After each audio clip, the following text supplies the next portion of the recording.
सत श्री अकाल बेटा जी। किरचॉफ लॉ का हम आज पार्ट 4 करेंगे। किरचॉफ वोल्टेज लॉ के हम 3 वीडियोस पहले ही कर चुके हैं। अगर आपने वो वीडियो नहीं देखे हैं तो प्लीज़ देख लें। और इस वीडियो में हम क्या करने वाले हैं, कुछ क्वेश्चन सॉल्व करेंगे। जैसे ये आपके लिए एग्जांपल के लिए दिया हुआ है, यहाँ पे एक 24 वोल्ट का बैटरी लगा है इस सर्किट में, और ये 3 ओम का रेजिस्टेंस है, और यहाँ पर 4 ओम का रजिस्टर है, और यहाँ पे 12 ओम का रजिस्टर दिया हुआ है। ये दोनों पैरेलल में हैं। तो हम अगर नॉर्मल तरीके से चले तो इसको ऑटोमेटिकली सॉल्व कर सकते हैं। ये दोनों 3 ओम का रेजिस्टेंस दे देंगे इक्विवेलेंट, और फिर टोटल 6 ओम हो जाएगा और 4 एम्पेयर का करंट हो जाएगा। ये तो रही बात जो हम पहले से ही जैसे इक्विवेलेंट रेजिस्टेंस निकाल कर सॉल्व करते हैं। बट क्या इसे किरचॉफ लॉ से कर सकते हैं? जी हाँ, बिल्कुल कर सकते हैं। तो वही हम इसमें सॉल्व करेंगे। तो यहाँ पर मुझे 2 लूप्स दिख रही हैं। देखिए, सबसे पहले यहाँ भी एक लूप हो सकती है और यहाँ भी एक लूप हो सकती है। 2 ही लूप हैं। पर उससे पहले what is the first step? पहला स्टेप क्या है कि सर हमें सबसे पहले इंपॉर्टेंट चीज़ है कि क्या करंट की डायरेक्शन पता है। तो मान लेते हैं ये हमारे पर डिपेंड करेगा कि करंट की डायरेक्शन मानिए इस साइड है, यहाँ पर। तो यहाँ पर एक करंट मान लिया। अब इसके बाद एक जंक्शन है, तो यहाँ पर करंट डिफरेंट हो जाना है, क्योंकि जंक्शन पे क्या होता है, यहाँ पे कुछ करंट बट जाएगा। तो यहाँ पर कितना बटेगा, तो इनको कुछ नेम दे देते हैं, कुछ नाम दे देते हैं। देखिए, वैसे हम इसको I1, I2, I3 दे सकते हैं, बट हम एक कन्वीनियंस के लिए यहाँ पर इसको मैं X मान रहा हूँ, इसको Y मान लेते हैं, और इसको Z मान लेते हैं। देखिए, कुछ भी मान सकते हैं आप, कोई भी वेरिएबल मान सकते हैं। मैं ये इसलिए कर रहा हूँ, जब मैं इक्वेशन बनाऊँ तो मुझे जिस तरह से हम 10th की इक्वेशन सॉल्व करते थे तो वैसी तरह की मिल जाए, I1 I2 में कंफ्यूज ना हो। तो इस तरह से मैंने करंट मान लिया। तो क्या मैं ये पहली इक्वेशन दे सकते हैं? पहली इक्वेशन आपको किरचॉफ का करंट लॉ ही दे सकता है। मतलब जितना करंट आ रहा है उतना ही करंट जा रहा होगा।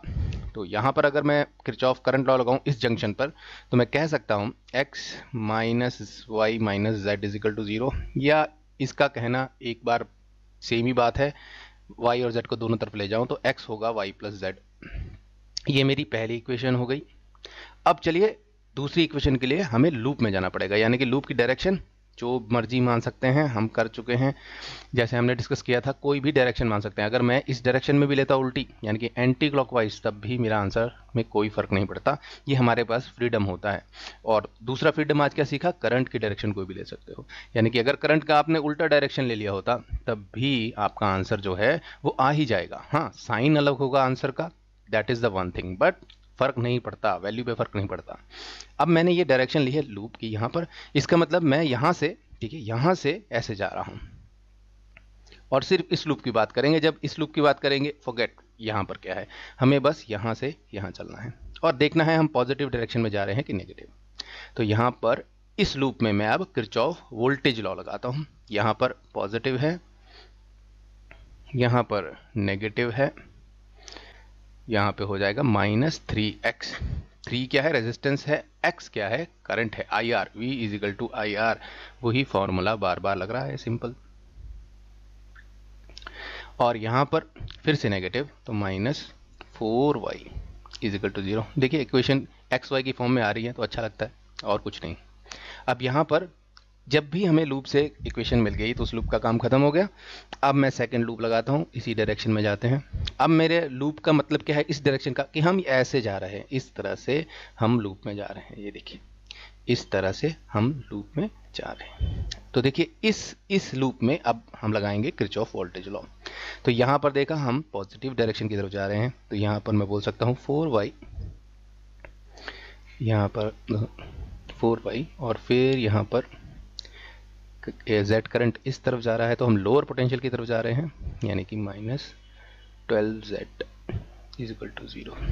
या इस इक्वेशन को थोड़ा सा और सॉल्व कर लेते हैं, 4y इजिकल टू 12Z, या 4 3 12, तो y इजिकल टू 3Z। ये हमें थर्ड इक्वेशन मिल गया। तो एक बार थोड़ा सा क्लैरिटी के लिए, क्योंकि अभी हम सॉल्व कर रहे हैं, ये तीनों इक्वेशन साथ में लिख लेते हैं। यहाँ पर एक आ गई इक्वेशन हमारी, x is equal to y plus z, और सेकंड इक्वेशन है 24, इसको भी मैं दूसरी साइड लेके जा रहा हूँ, 3x प्लस 4y, और यहाँ पर y इजिकल टू 3z। अब ये जो 3 इक्वेशन है इनको सॉल्व करना है। अब क्वेश्चन एक्चुअली किरचॉफ लॉ का फिजिक्स का नहीं रहा है, अब ये क्वेश्चन है कि क्या आप इन 3 इक्वेशंस को सॉल्व कर सकते हैं कि नहीं। तो बहुत ईजी होता है, हमें कुछ ना कुछ वैल्यू मिल जाए, हमें एक वेरिएबल तक आना होता है, यानी कि वेरिएबल्स कम करने होते हैं। यहाँ पर इन 3 इक्वेशंस में 3 वेरिएबल्स हैं, देखिए x भी है, y भी है, z भी है, ये 3 वेरिएबल्स हैं। तो जितने कम वेरिएबल हो सके उतना अच्छा। अब वो किस तरह से कर सकते हैं वो हमेशा डिपेंड करेगा हमें किस तरह की इक्वेशंस मिली हैं। तो देखिए यहाँ y is equal to 3z है, तो हम एक काम करते हैं, यहाँ पर y की जगह ये जो इक्वेशन है इक्वेशन नंबर 1, यहाँ पे y की वैल्यू डाल देते हैं 3z, तो x और z में एक रिलेशन मिल जाएगा। और यहाँ पर भी y is equal to 3z डाल देते हैं, यानी कि इस इक्वेशन को, थर्ड इक्वेशन को, ये सेकंड इक्वेशन है, ये फर्स्ट इक्वेशन है। तो मैं कह रहा हूं अगर हमें लिखना हो तो हम क्या लिखेंगे, using equation 3 in equation 1 and 2, यानी कि जो हमें यहां से y की वैल्यू पता लगी है वो हम फर्स्ट और सेकंड इक्वेशन में डाल देते हैं। तो देखिए क्या बन जाएगी, फर्स्ट इक्वेशन क्या हो जाएगी, x is equal to 3z, क्योंकि y 3z के इक्वल है, y 3z के इक्वल है इसलिए, plus z is equal to ये, यानी कि x is equal to 4z। ठीक है, अब y is equal to 3z यहाँ भी डाल देते हैं, तो ये इक्वेशन बन जाएगी 24 is equal to 3x plus 4, y की जगह 3z डाल दीजिए, 3z डाल देते हैं, ये बन गया 3x, 4 3z 12, ब्रैकेट से बाहर आके मल्टीप्लाई 12z 24। ओके, तो देखिए अब हमें यहाँ x और z में इक्वेशन मिल चुकी है। ये इक्वेशन मेरी सपोज कीजिए fourth equation, this is fifth. Okay, ये सॉरी फोर्थ, ये equation x is equal to 4z, और यहाँ पर मुझे x की वैल्यू भी पता है z की टर्म्स में। हम क्या करते हैं, x की वैल्यू यहाँ डाल देते हैं, चलिए 4z, यानी कि यहाँ पर मैं लिख सकता हूँ using equation 4 and putting value of x is equal to 4z in equation 5। तो यहाँ पे डाल देते हैं 24 is equal to 3, x की जगह 4z डाल देते हैं, प्लस 12z, ये हो गया 12z plus 12z is equal to 24 हो जाएगा। यहाँ पर 12z प्लस 12z क्या हो जाएगा, that will be equal to 24z। 24 से 24 कट जाएगा और हम कह सकते हैं z is equal to 1 ampere. तो z की वैल्यू हमें आ गई 1 या 1 एम्पेयर, क्योंकि z क्या है, करंट है, तो हमने यूनिट भी साथ में लिख दिया। तो z की वैल्यू 1 आ गई है। ये देखिए हमारा सर्किट जो है, यहाँ पर z की वैल्यू 1 एम्पेयर आ गई है। अब बाकी चीज़ें भी निकाल लेते हैं, x निकलेगा, y क्या निकलेगा, कैसे निकलेगा, देखिए x और z में यहाँ से रिलेशन लिया हुआ था, 4 गुना होगा z के, z निकला है 1 एम्पेयर, हैंस क्योंकि हमारी z 1 एम्पेयर आ गया, हैंस x हो जाएगा 4 इंटू, ये इक्वेशन यूज़ कर रहा हूँ, using equation 4, hence x is equal to 4 into 1 या 4 एम्पेयर। ठीक है, x की वैल्यू भी निकल गई, y की वैल्यू निकाल सकते हैं, कौन सी इक्वेशन यूज, कोई भी इक्वेशन यूज कर सकते हैं। अब तो x की वैल्यू भी पता है और हमें z की भी वैल्यू पता है, तो कोई भी इक्वेशन में आप यूज कर सकते हैं। बट हम सिंपल कोई देखते हैं किसी में निकाल सकते हैं, x और z में रिलेशन यहाँ पर था, हाँ, y is equal to 3z, ये देखिए y is equal to 3z, यानी कि y is equal to 3z, z 1 है। ठीक है, तो y हो गया हमारा 3 एम्पेयर। तो हम x की वैल्यू क्या निकाल चुके हैं, x की निकली है 4 एम्पेयर, y की निकली है 3 एम्पेयर एंड z की निकली है 1 एम्पेयर। इस तरह से हमने इक्वेशन सॉल्व किया। देखिए ध्यान दीजिए, अगर किरचॉफ्स लॉ की बात करें तो किरचॉफ लॉ सिर्फ यहीं पे खत्म हो गया था, इन 3 इक्वेशन को देखें, राइट। उसके बाद जो भी हमारी एक्सरसाइज हुई है मेंटल, वो सारी इस इक्वेशन को सॉल्व करते हुई थी। क्या एक ही तरीका होना चाहिए, चाहे जैसे मैंने किया वैसे ही नहीं, आप एलिमिनेशन मेथड भी लगा सकते हैं। जिस तरह से आपको सूट करता है, जिस तरह से आपका दिमाग चलता है, आप इक्वेशन सॉल्व कर सकते हैं। और उसके बाद आंसर कंफर्म भी कर सकते हैं। कैसे? अगर सिंपल सर्किट हो तो हमें इक्विवेलेंट रेजिस्टेंस से निकालना आता ही है। ये 4 एम्पेयर आ रहा है, ये 3 एम्पेयर आ रहा है, ये 1 एम्पेयर आ रहा है। लिख लेते हैं यहाँ पे। दोबारा से सर्किट बना लेते हैं। तो हमारा जो सर्किट है वो इस तरह का है। ये हमारा 24 वोल्ट का बैटरी है, यहाँ रेजिस्टेंस है 3 की, और यहाँ पर 4 ओम और यहाँ पर 12 ओम, और इस तरह से हमें दिया गया था। हमने निकाला कि ये जो करंट होगा, ये जो करंट है ये 4 एम्पेयर का करंट है। जो यहाँ करंट गया वो गया है 3 एम्पेयर का, और यहाँ जो करंट गया वो 1 एम्पेयर का। 12 ओम की रेजिस्टेंस यहाँ थी और 3 ओम की, सॉरी 4 ओम की जो है यहाँ पर थी। तो हमने करंट सारे निकाल लिए। देखिए 3 एम्पेयर, 1 एम्पेयर, और देखिए बिल्कुल ठीक भी बैठ रहा है किरचॉफ करंट लॉ से भी। 4 एम्पेयर इस जंक्शन में जा रहा है, 3 यहाँ चले जा रहा है, और आगे 1 एम्पेयर चले जा रहा है। टोटल कितना हुआ? 4। अगर हम इसका अलजेब्राइक सम लें, जाते हुए को नेगेटिव मान लें और आते हुए को positive, 4 ampere minus 3 ampere minus 1 ampere equal to 0, यानी कि हमारा आंसर करेक्ट है। चलिए हम नेक्स्ट क्वेश्चन करते हैं एक और। चलिए आ जाइए सेकंड क्वेश्चन पर। ये भी बहुत सिंपल सा क्वेश्चन है। यहाँ पर देखिए, बट एक कॉम्प्लेक्सिटी है यहाँ पर 2 बैटरीज हैं एक ही सर्किट में। ये क्वेश्चन अभी तक हमने नहीं किया, बट ये भी बहुत इजी तरीके से हैंडल किया जा सकता है किरचॉफ लॉ से। बट अगर आप इसका सोल्यूशन जो हमारी कन्वेंशनल तरीके था इक्विवेलेंट रेजिस्टेंस निकालने का, वो यहाँ पर नहीं लग पाएगा, मुश्किल है। तो हम किरचॉफ लॉ से ही डायरेक्टली इसको सॉल्व करेंगे। यहाँ पर क्या है, एक 24 वोल्ट का बैटरी दिया हुआ है, यहाँ पर 2 ओम का बैटरी दिया है, यहाँ 12 वोल्ट का, और यहाँ 4 ओम का एक रेजिस्टर लगा हुआ है। तो हमसे पूछा जा रहा है कि करंट कितना होगा। अब करंट मानना पड़ेगा, यहाँ पर करंट हमें डायरेक्शन दिया नहीं है, तो मान लेते हैं कोई भी डायरेक्शन। मैं इस डायरेक्शन को मान रहा हूँ, और करंट I1 की जगह x लिख रहा हूँ, आसानी रहती है सॉल्व करने में। तो x मान लिया, करंट यहाँ जा रहा है। क्या करंट x चेंज होगा कहीं भी? नहीं, एक ही लूप है। देखिए यहाँ भी x ही जा रहा होगा, ठीक है ना। इस लूप में पूरे थ्रू करंट x ही जा रहा होगा। एक लूप होगी तो करंट जाएगा कहाँ? जंक्शन तो कोई है नहीं। तो चलिए x है करंट यहाँ पर। अब हम लगा देते हैं किरचॉफ लॉ। कैसे लगेगा? पहले हमें लगाना पड़ेगा एक लूप, यानी कि एक डायरेक्शन तो निर्धारित कीजिए कहाँ से कहाँ जाना है। हमने मान लिया कि सर सपोज कीजिए यहाँ से यहाँ, फिर यहाँ, फिर यहाँ, और फिर यहाँ। इस रास्ते चलते हैं क्योंकि हमारा जो लूप है वो इसी डायरेक्शन में है। तो चलते हैं यहाँ से मैं जब जाऊँगा तो पॉजिटिव डायरेक्शन की तरफ जा रहा हूँ, तो इसको 24 लिख दूंगा, ये वोल्टेज गेन हो गया। यहाँ पर जाऊँगा तो नेगेटिव डायरेक्शन की तरफ जा रहा हूँ, तो -2x हो गया। नेगेटिव क्यों? पोटेंशियल ड्रॉप है यहाँ पर, करंट की डायरेक्शन में जा रहे हैं। यहाँ पर जा रहे हैं तो नेगेटिव, सेल ही बता दे रहा है। देखिए नेगेटिव, ये पॉजिटिव साइड होती है नेगेटिव, तो नेगेटिव साइड ही जा रहे हैं। तो यहाँ पर -12, और इस तरफ जाएंगे। अब तो वापिस आना है। यहाँ पर लूप कब खत्म होगी? जब जहाँ स्टार्टिंग किया था वहीं पे खत्म हो जाए। 1 2 3 4, यहाँ तक लूप खत्म नहीं हुई, यहाँ तक पहुँचना है।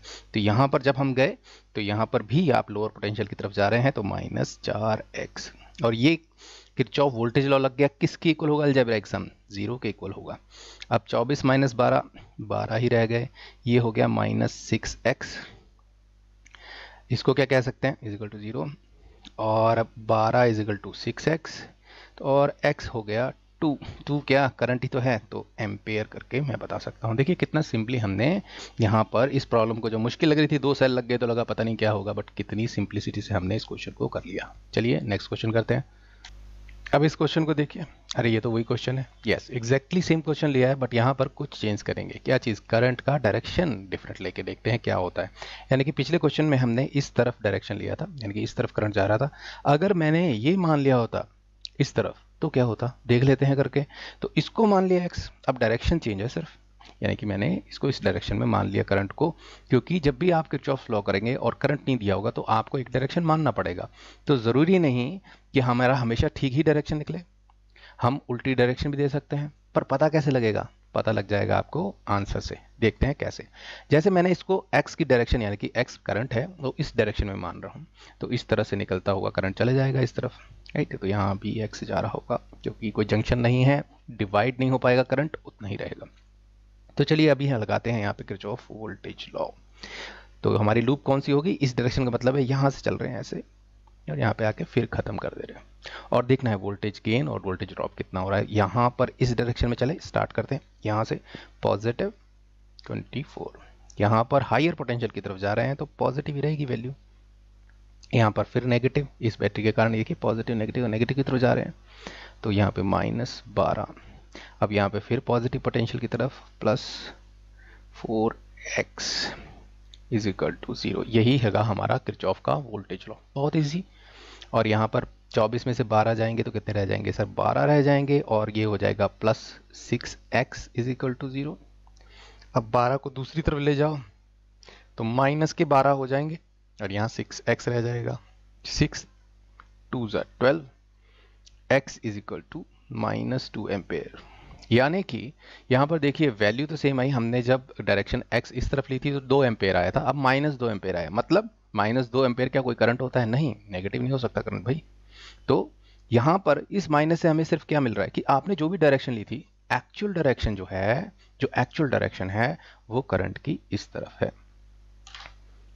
इस तरफ है। That is the information we got solving this. तो अगर कोई पूछे कि आपने आंसर निकाल लिया but what is the actual direction, तो मैं क्या करूंगा दोबारा से, क्योंकि मेरे आंसर में माइनस आ गया है तो मैं इसको दोबारा से ऐसे ड्रॉ कर दूंगा। इसको गलती नहीं बोल सकते हम, ये तो हमारी कन्वीनियंस थी, हमने जिस तरह मान लिया एक्चुअल एक्स जो है वो डायरेक्शन इस तरफ रहेगा। ये कैसे पता लगा मुझे? क्योंकि मैंने जो x की वैल्यू कैलकुलेट की उसमें माइनस आ रहा था, यानी कि करंट उल्टा है। माइनस का मतलब क्या है? उल्टी डायरेक्शन है। आपने जो भी कैलकुलेट किया है कन्वीनियंस के हिसाब से वैल्यू एकदम करेक्ट है, 2 एम्पेयर का ही करंट है, बट आपने जो माना है उसके दूसरी तरफ। तो सिंपल, कोई फर्क नहीं पड़ा। यानी कि जो हमारा पहला पॉइंट है जो करंट लेने का है उसमें भी टोटल फ्रीडम है। तो फ्रीडम कितने हो गए? करंट कोई भी डायरेक्शन ले सकते हैं, लूप की डायरेक्शन कोई भी ले सकते हैं। तो इस तरह से हमें किरचॉफ लॉ के जो फ्रीडम्स हैं वो पता होना चाहिए कि हम किस तरह से लगाएं, जिससे हम स्टिक ना हो जाएं एक ही तरीके से क्वेश्चंस करने में। चलिए नेक्स्ट क्वेश्चन करते हैं। चलिए इस क्वेश्चन को करते हैं। यहाँ पर इस क्वेश्चन को पढ़ लीजिए पहले। यहाँ पे 2 वोल्ट का बैटरी दिया गया है, 2 वोल्ट का। यहाँ भी 2 वोल्ट का बैटरी है और यहाँ 32 वोल्ट का बैटरी है। रेजिस्टेंस किस तरह से है? 1 ओम यहाँ पर 5 ओम, यहाँ पर 2 ओम, यहाँ पे 1 ओम, यहाँ पे हमारा 5 ओम। इस तरह से हमें यहाँ पे ये सर्किट दिया गया है।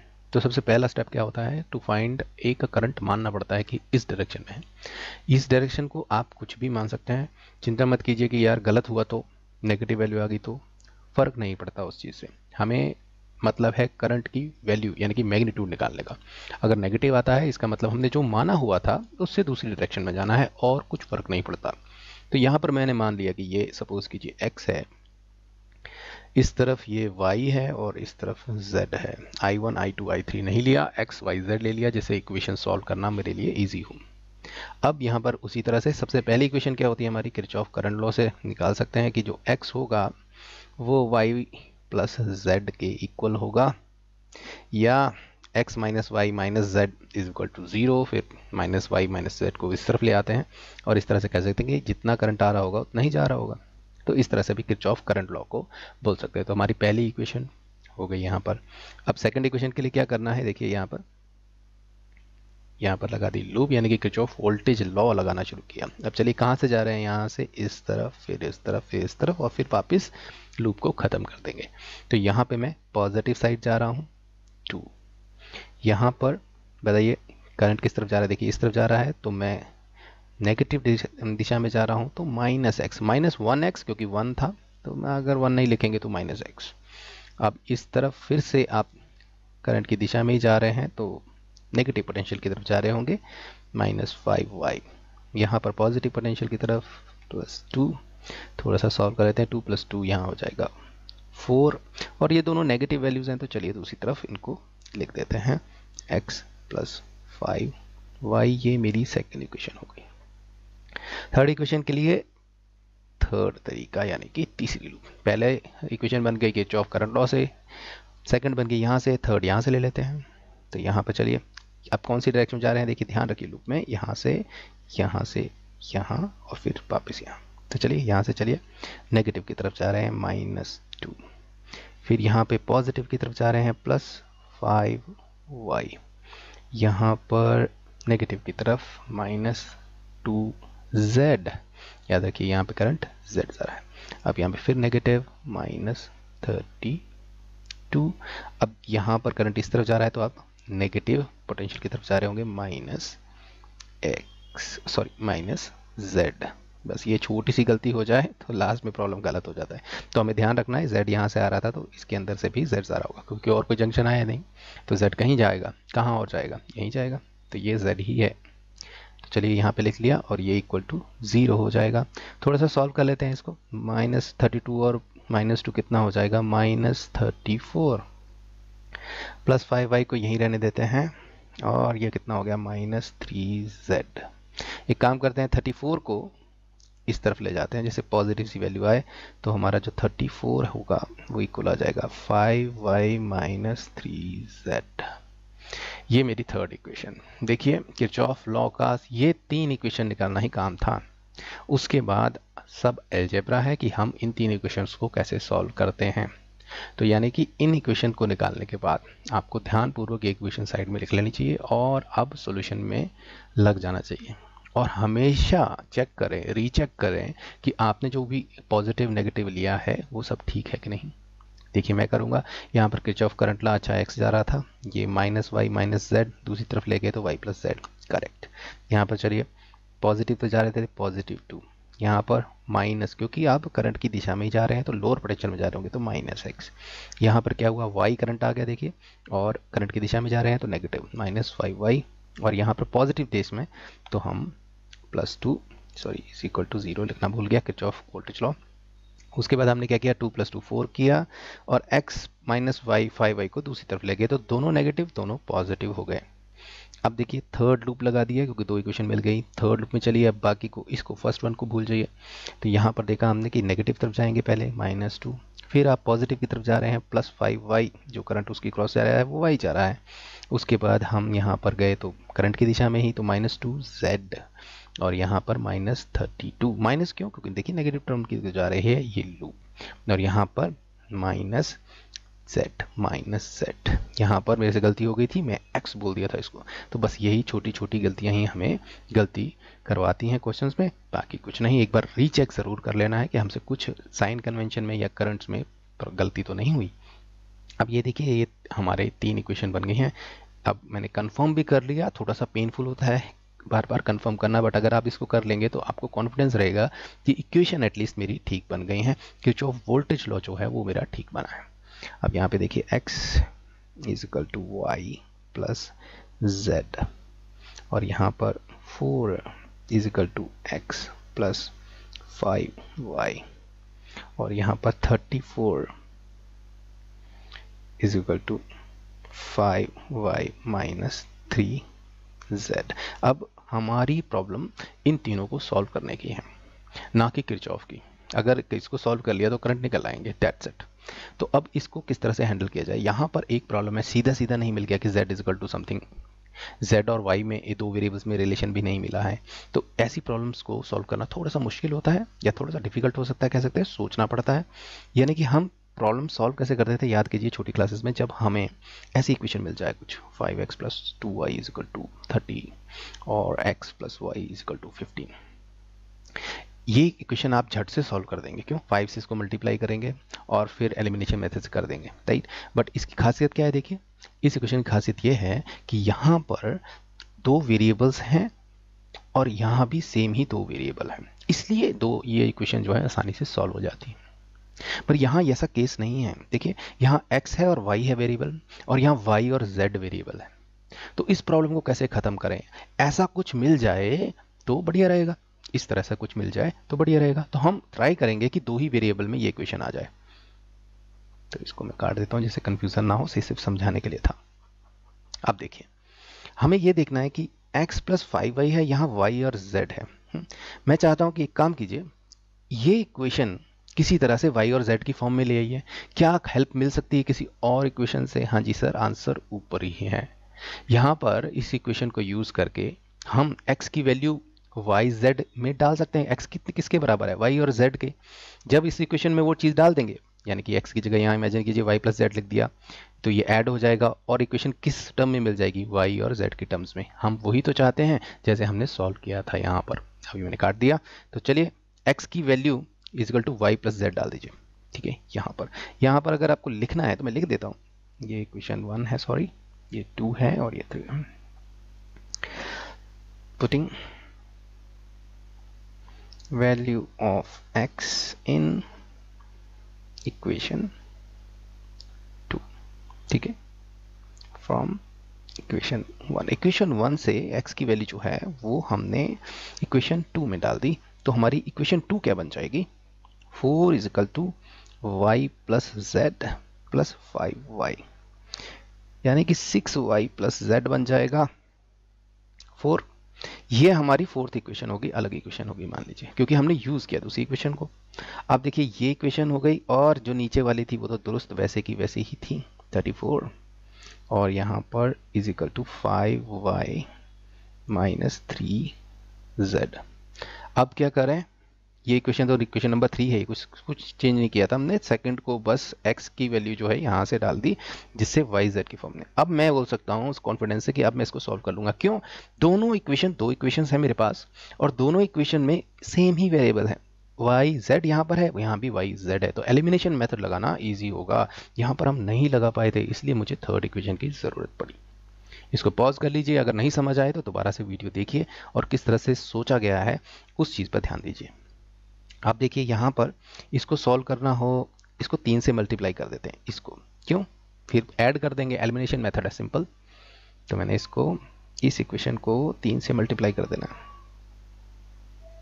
12 is equal to 18y plus 3z, okay, 34 is equal to 5y minus 3z। नीचे की वैसे लिख ली, इसको 3 से मल्टीप्लाई कर दिया, इक्वेशन 4। यहाँ लिखना है तो लिखिए मल्टीप्लाइंग इक्वेशन 4 बाय 3।